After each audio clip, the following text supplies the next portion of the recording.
Bonsoir à tous les passionnés d'histoire. Laissez-moi vous narrer une histoire qui devrait vous captiver.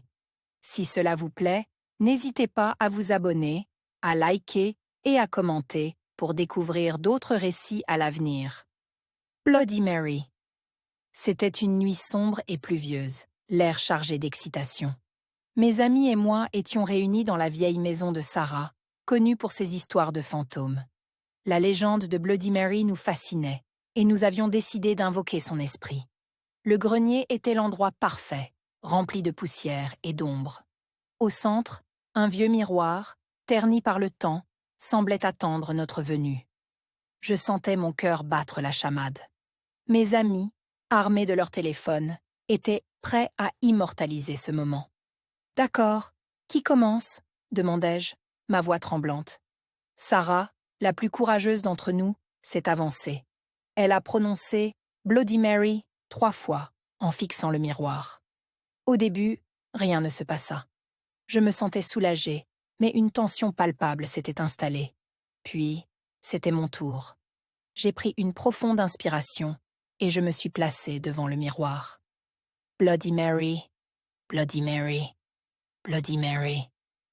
Une froideur m'a envahie. Les ombres dans la pièce semblaient s'agiter, et l'air s'est chargé d'une tension inquiétante.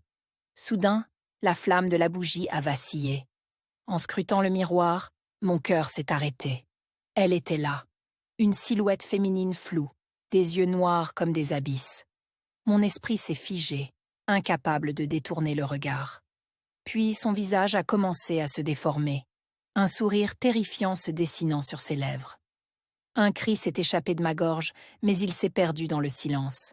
J'étais piégée, comme si elle voulait me parler, mais sa voix était étouffée.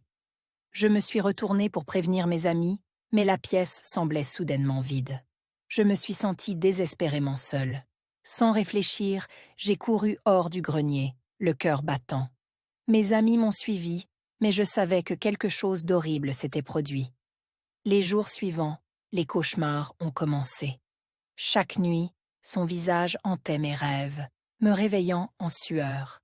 « Aide-moi » murmurait-elle, et je ne pouvais m'échapper de sa présence. Je parlais à mes amis, mais ils se moquaient de mes terreurs. Je savais que j'avais ouvert une porte que je ne pouvais refermer. Une nuit, je me suis retrouvée face à face avec mon reflet. Mon cœur battait la chamade, et j'ai vu l'ombre de Mary derrière moi. J'étais paralysée. À cet instant, j'ai compris que Bloody Mary n'était pas qu'une légende. Elle était un reflet de mes propres peurs et douleurs. Je l'ai regardée dans les yeux. « Qu'est-ce que tu veux ?» La réponse a été un silence assourdissant. J'ai réalisé qu'elle n'était pas seulement là pour me hanter, mais pour me rappeler que les souvenirs, même les plus douloureux, ne peuvent pas être ignorés. À cet instant, je savais que je ne pouvais pas fuir éternellement. Bloody Mary avait pris une place dans ma vie, un rappel constant de mes peurs. Je devais affronter mes démons, non seulement ceux qu'elle incarnait, mais aussi ceux qui se cachaient en moi. Chaque miroir que je croisais devenait une menace. Mais au lieu d'en avoir peur, j'ai décidé d'affronter mon reflet. Après tout, c'était là que résidait la clé pour briser cette connexion. Je devais comprendre que même dans la peur, il y avait une possibilité de guérison. C'était mon combat. Je n'étais plus juste une jeune femme effrayée par une légende urbaine. J'étais un guerrier, déterminé à faire face à mes propres ombres, et je savais que, même si Bloody Mary faisait partie de moi, je pouvais choisir de la regarder dans les yeux et de ne plus avoir peur.